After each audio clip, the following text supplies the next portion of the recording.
Hello friends, how are you? This is Rajesh Yadav and you are watching my YouTube channel English Today by Rajesh Sir. Friends, in today's video we will study about some different uses of it. Friends, आज की video में हम it के अलग अलग प्रयोग के बारे में पढ़ेंगे, जिसमें फर्स्ट सीरीज आप पढ़ेंगे, ठीक है, डमी इट। वैसे तो इट का प्रयोग अनेक प्रकार से कई जगहों पर होता है। सेंटेंस में बड़े विशेष तौर पर इसका यूज़ किया जाता है, प्रोनाउन भी होता है, डमी भी होता है, लेकिन यहाँ पर हम पहली सीरीज लेके चल रहे हैं जो बड़ा ही स्पीकिंग में और जनरल इंग्लिश में वार्तालाप करने के लिए, कन्वर्सेशन करने के लिए बड़ा ही इम्पोर्टेंट हैं। तो गौर से वीडियो देखें और समझने का प्रयास करें। देखिए, different uses of it. Friends, यहाँ पर मैंने देखिए डमी लिखा हुआ है, देख लीजिए डमी। डमी का मतलब होता है यूजलेस, डमी का मतलब होता है मीनिंगलेस, यानी ऐसा शब्द या ऐसी कोई बात जिसमें कोई अर्थ न हो, जो बेकार हो, अर्थहीन हो, जड़ विहीन हो, उसे कहते हैं डमी। तो यहाँ पर इट को डमी इसलिए कहा जा रहा है फ्रेंड्स, यहाँ पर इट का जो मूल अर्थ होता है, मूल अर्थ का मतलब आप समझ जाइए वह और यह। इट का जो अर्थ होता है हिंदी में वह होता है वह और यह। एज ए प्रोनाउन यूज़ किया जाता है, पर्सनल प्रोनाउन। लेकिन यहाँ पर पर्सनल प्रोनाउन के रूप में यहाँ पर यूज़ नहीं किया जा रहा है, यहाँ पर डमी इट के रूप में यूज़ किया जा रहा है। सब्जेक्ट का काम जरूर करेगा, लेकिन सेंटेंस में यह और वह हिंदी में नहीं आएगा। तो स्पेशल है, इसलिए हमने इसको यहाँ पर बताने का प्रयास किया है। देखिए, फर्स्ट इसमें है लगना, समय की अवधि। ध्यान दीजिएगा, मैंने पहला लिखा हुआ है लगना, समय की अवधि लगना। जैसे किसी कार्य में जो समय लगता है, समय की अवधि लगता है, पीरियड ऑफ टाइम लगता है, उसे हम कहते हैं टेक। ठीक है ना, उसे क्या कहते हैं? टेक। वैसे फ्रेंड्स, मैं आपको बता दूं, टेक एक ऐसा वर्ब है जो लेने के अर्थ में, ग्रहण करने के अर्थ में, खाने के अर्थ में बड़ा ही अलग अलग अर्थ में यूज़ किया जाता है, लेकिन लगना के अर्थ में भी यूज़। यहाँ लगना से मतलब केवल समय लगने से है फ्रेंड्स, मैं क्लियर कर देना चाहता हूँ, समय लगने से ही है। वैसे लगना, स्वाद लगना, ठीक है, चोट लगना, बहुत सारी चीज़ें हैं, लेकिन यहाँ पर समय लगने से है। तो टेक का प्रयोग समय लगने से है। तो फर्स्ट जो है इट का प्रयोग, देखिए यहाँ पर पहला मैंने लिखा है लगना, अर्थात समय की अवधि लगना, जिसको इंग्लिश में कहेंगे टेक।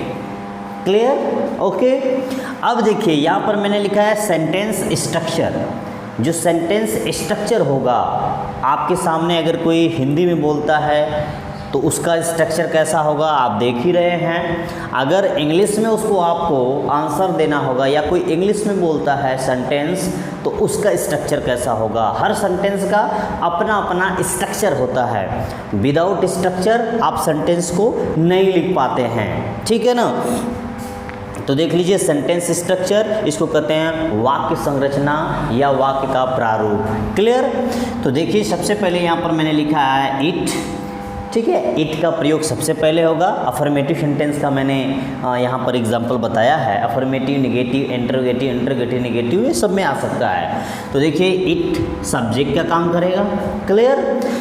सेकेंड पोजीशन पे टेंसेज या मॉडल्स। ध्यान दीजिएगा, मैंने यहाँ हेल्पिंग वर्ब, मेन वर्ब या can, could, may, might, will, would, shall, should, must, ought to, need, dare, use to, जो मॉडल्स होते हैं उनको लिखा नहीं है, मैंने लिख दिया है। यहाँ टेंसेज भी आ सकता है या मॉडल भी आ सकता है। क्लियर? जितने टेंस हैं इट का प्रयोग उसमें किया जा सकता है, जितने मॉडल्स हैं उनके साथ भी इसका प्रयोग किया जा सकता है। थर्ड पे देख लीजिए ऑब्जेक्ट। यहाँ पर ऑब्जेक्टिव केस का नाउन या प्रोनाउन आएगा। एन पी का मतलब नाउन, यहाँ पर pronoun. N means noun, P means pronoun. तो ऑब्जेक्ट के रूप में यहाँ नाउन भी आ सकता है, प्रोनाउन भी आ सकता है।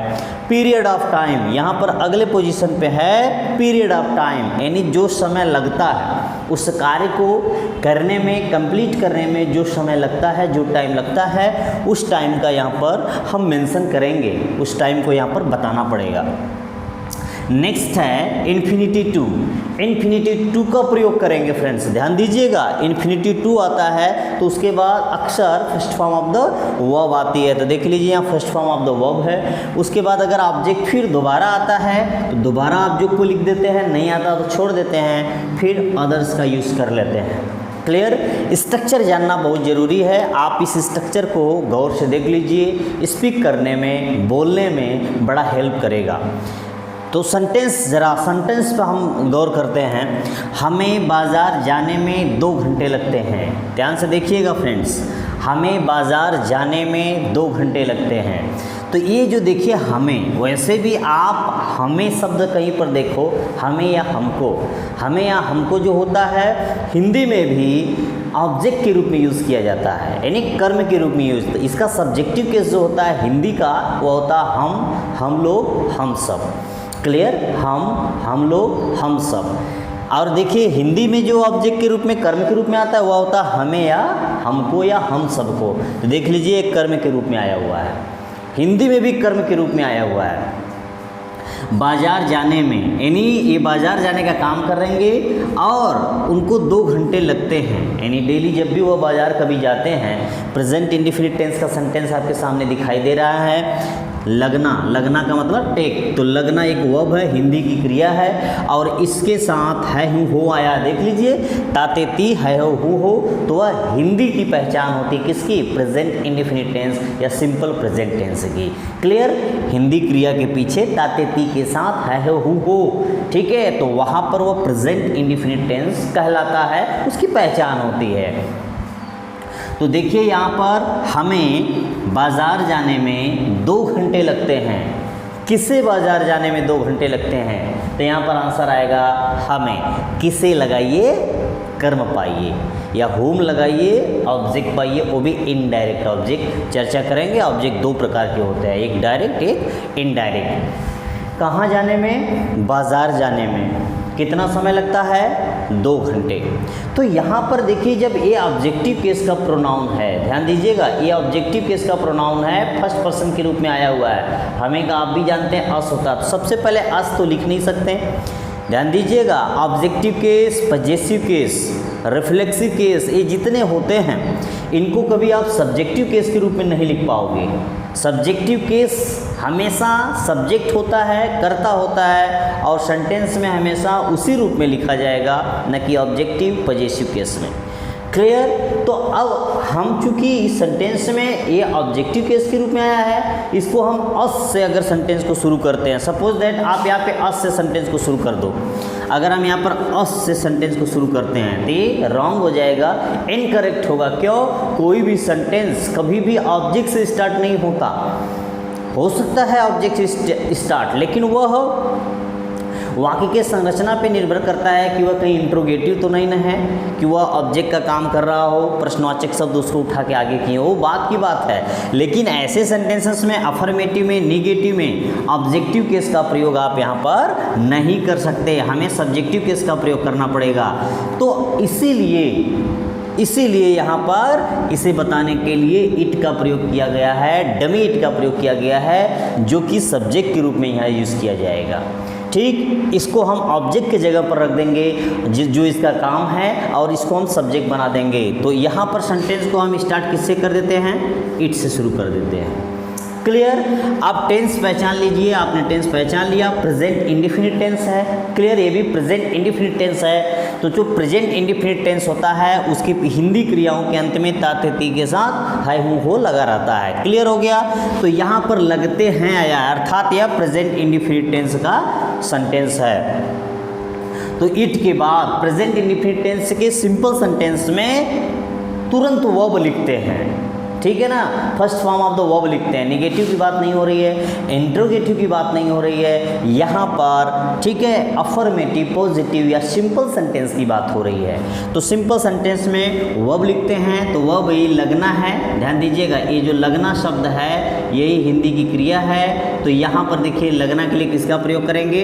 टेक का। तो यहाँ पर लिख देंगे टेक। अब एक चीज़ आप भी जानते हैं, अगर प्रेजेंट सिंपल में या सिंपल प्रेजेंट टेंस में सब्जेक्ट सिंगुलर होता है तो वर्ब के साथ S, E S, I S का प्रयोग किया जाता है, क्योंकि सब्जेक्ट सिंगुलर होता है तो वर्ब को भी सिंगुलर बनाया जाता है, क्योंकि सारी first form of the verb plural होती हैं। तो यहाँ पर ई पहले से लगाया तो यहाँ क्या लगा देंगे, टेक्स, क्योंकि इट हमेशा सिंगुलर सब्जेक्ट होता है। तो इट टेक्स।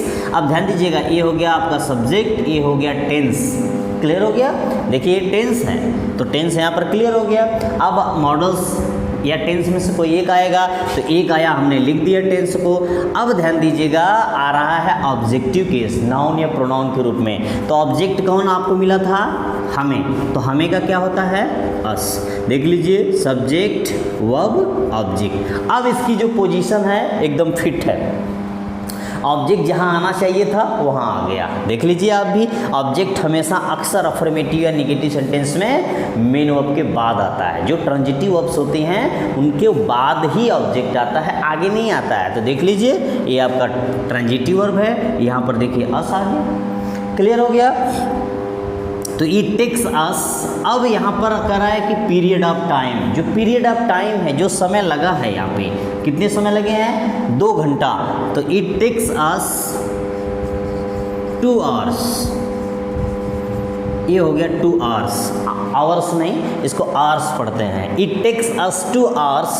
देख लीजिए यहाँ तक हो गया। ये पीरियड ऑफ टाइम मेंशन करना बहुत ज़रूरी है। अब इन्फिनिटी टू का प्रयोग करते हैं। इन्फिनिटी टू किस लिए कर रहे हैं, क्योंकि ये जो वर्ब है इसमें 2 प्रकार की वर्ब आई हुई हैं। एक तो आई हुई है जो टेंस को पहचान करा रही है, देख लीजिए लगना, ये टेंस का पहचान करा रही है, तो यह फाइनाइट वर्ब कहलाएगी, क्योंकि इस पर सब्जेक्ट का और टेंस का प्रभाव पड़ रहा है। जिस क्रिया पर सब्जेक्ट और वर्ब टेंस का प्रभाव पड़े वह फाइनाइट वर्ब होती है, और जिस क्रिया पे सब्जेक्ट टेंस का प्रभाव न पड़े वह नॉन फाइनाइट वर्ब कहलाती हैं। तो नॉन फाइनाइट में जिरेंट पार्टिसिपल और इन्फिनिटी टू होता है। तो यहाँ पर देख लीजिए, जाने, इन्फिनिटिव का जो हिंदी वाली क्रिया होगी वह होगी ने, ठीक है, जाना, जानी, जाना, ठीक है, इस प्रकार से जानी जाती है, जाने जाते हैं, जाना जाता है। नाने नी शब्द आते हैं तो वहाँ उसके पहले हमेशा टू का प्रयोग करते हैं। तो यहाँ पर लगा देंगे टू गो।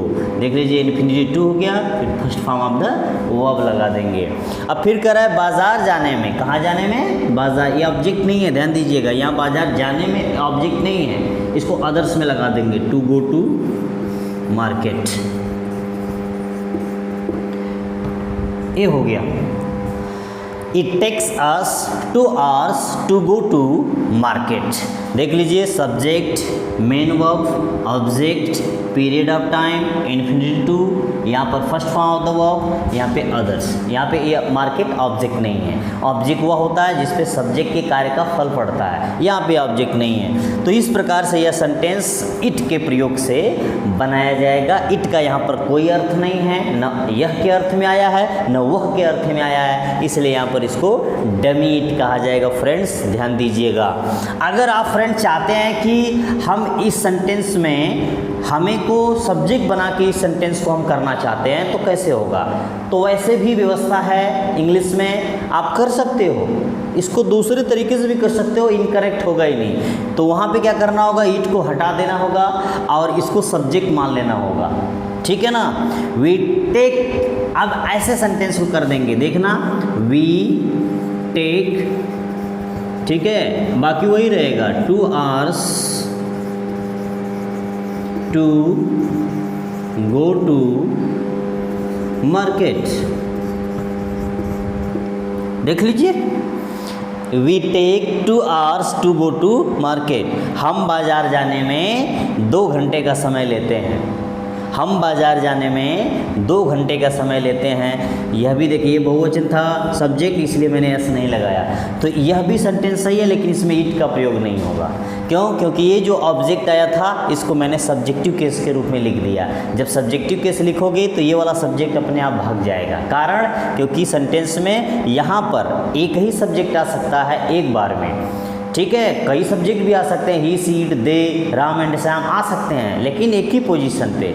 यहाँ पर देखिए जब ये सब्जेक्ट हटेगा तो इसको आपने सब्जेक्ट बना दिया तो ए हट जाएगा और ए ऑब्जेक्ट उठ के सब्जेक्ट बन जाएगा। तो ये भी सेंटेंस सही है और ये भी सेंटेंस सही है। दोनों तरीका आपके पास है जिसको आप अपनाना चाहें, लेकिन इसमें बताने का, ये तो सबको आता है लेकिन इसमें विशेष रूप से इट का प्रयोग बताया जा रहा है। आप दोनों सेंटेंस को देख सकते हैं। तो ये हो गया present indefinite tense. Friends second है सीता को गृह कार्य पूरा करने में 2 दिन लग गए। देखो 2 दिन लग गए, ता था, ती थी, ते थे, ठीक है। हिंदी क्रिया में ता, ते, ती आया हो और पीछे था, थे, थी हो तो वह पास्ट इंडेफिनिट टेंस की पहचान होती है। क्लियर। और उसके पीछे इन शब्दों के अलावा आ, ए, ई शब्द आए और उनसे बीते समय का बोध हो, ऐसा लगे कि यह बीते समय के कार्य को बता रहा है, तो वहाँ पर आप समझ जाना कि पास्ट इंडेफिनिट टेंस होगा। देखिए सीता को गृह कार्य पूरा करने में 2 दिन लग गए। 2 दिन लग गए मतलब यह कार्य बीत गया है, 2 दिन लग गए। अब 2 दिन पिछला भी हो सकता है, उसके और पीछे भी हो सकता है, और पीछे भी हो सकता है। तो ये पास्ट इंडेफिनिट टेंस को डिनोट कर रहा है। तो पास्ट इंडेफिनिट टेंस के सेंटेंस फॉर्मेशन पे चले जाएंगे। तो सबसे पहले सब्जेक्ट लिख देंगे इट। अब यहाँ पे चूंकि लग गए हैं, अफर्मेटिव सेंटेंस है, देख रहे हैं अफर्मेटिव सेंटेंस में जो फॉर्मेशन है, इंस्ट्रक्चर है आपके पास्ट इंडेफिनिट टेंस का, वह है second form of the verb का। यानी जैसे यहाँ पे first form of the verb आया सिंपल प्रेजेंट में, उसी तरह सिंपल पास्ट में आता है second form of the verb. तो इट टुक यहाँ तक हो गया टेंस। अब आता ऑब्जेक्ट। ऑब्जेक्ट कौन है? सीता को। ध्यान दीजिएगा, वैसे भी हिंदी के किसी भी नाम के बाद अगर को लग जाता है तो वह अक्सर ऑब्जेक्ट का काम करने लगता है। ध्यान दीजिएगा। तो इट टुक सीता, तो सीता यहाँ पे एज ए नाउन यूज हुआ है लेकिन काम कर रहा है ऑब्जेक्ट का। अब पीरियड ऑफ टाइम लगाएंगे, कितने समय लगते हैं? 2 दिन। तो it took Sita 2 days। 2 days 2 दिन लग गए। सीता को 2 दिन लग गए क्या करने में? गृह कार्य पूरा करने में। तो यहाँ पे लिख देंगे infinitive to complete homework.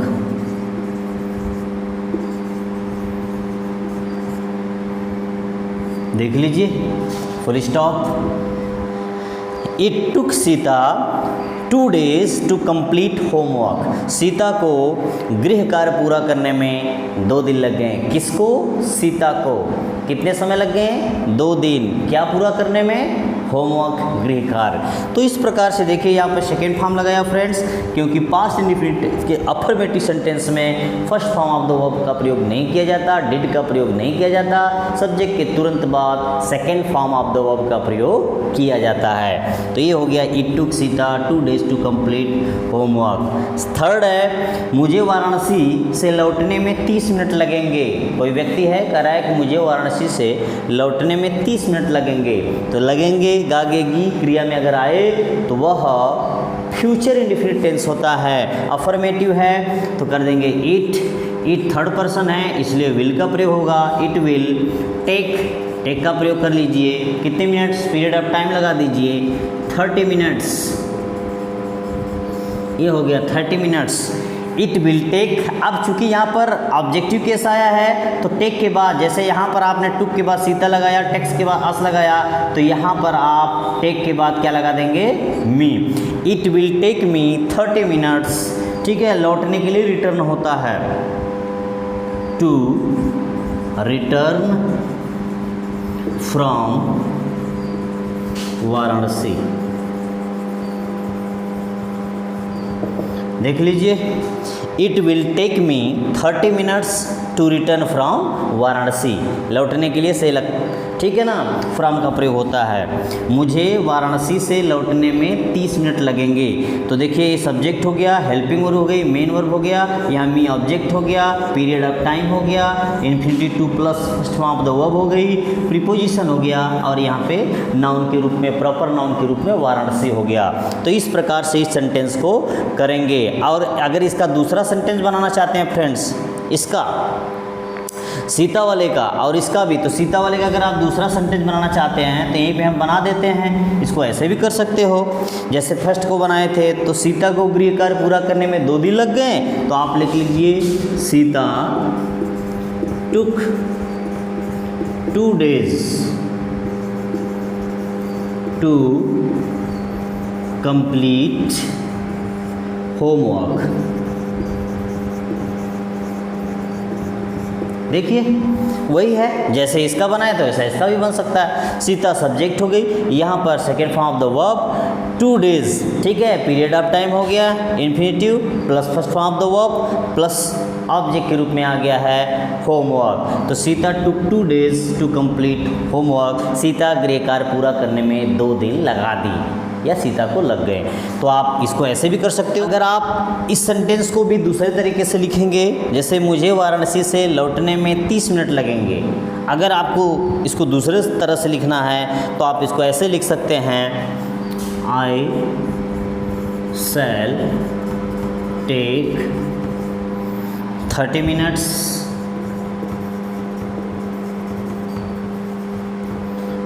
to return from Varanasi. इसको ऐसे भी लिख सकते हैं, I shall take 30 minutes to return from Varanasi. Varanasi से लौटने में मैं 30 मिनट का समय लूँगा। तो आई के साथ यहाँ पे शैल का प्रयोग किया गया है। तो फ्रेंड्स आप इसको 2 तरीके से कर सकते हैं। देखो सबको 2-2 तरीके से किया जा रहा है। तो इस प्रकार से होगा। अगला सेंटेंस देख लीजिए, बच्चों को आने में 1 घंटा लगना चाहिए। यानी उम्मीद की जा रही है कि बच्चे स्कूल से या प्लेग्राउंड से खेल करके पढ़ करके 1 घंटे में आ जाएंगे। तो ये मॉडल है, इसलिए देखो यहाँ पर मैंने मॉडल का प्रयोग कर दिया चाहिए। आप चाहो इसमें सकना का प्रयोग कर सकते हैं, चाहिए का प्रयोग कर सकते हैं, ठीक है। जितने भी मॉडल हैं वैसे सेंटेंसेस में आ जाएंगे। तो बच्चों को, तो यहाँ पर सेंटेंस को हम किससे शुरू करेंगे, इट, ठीक है। इट चाहिए है तो यहाँ चाहिए के लिए नॉर्मल तरीके में किसका यूज़ करते हैं, शुड का। It should take. अब बच्चों हैं, बच्चों का क्या लिख देंगे ऑब्जेक्ट के रूप में, children. It should take children, कितना समय लगेगा, 1 घंटा, एन आवर, ठीक है। इसको एन आर लिख देंगे। एन आर के बाद आप आगे लिख देंगे, it should take children an hour आने में, टू कम। देख लीजिए, बच्चों को आने में 1 घंटा लगना चाहिए, तो it should take children an hour to come.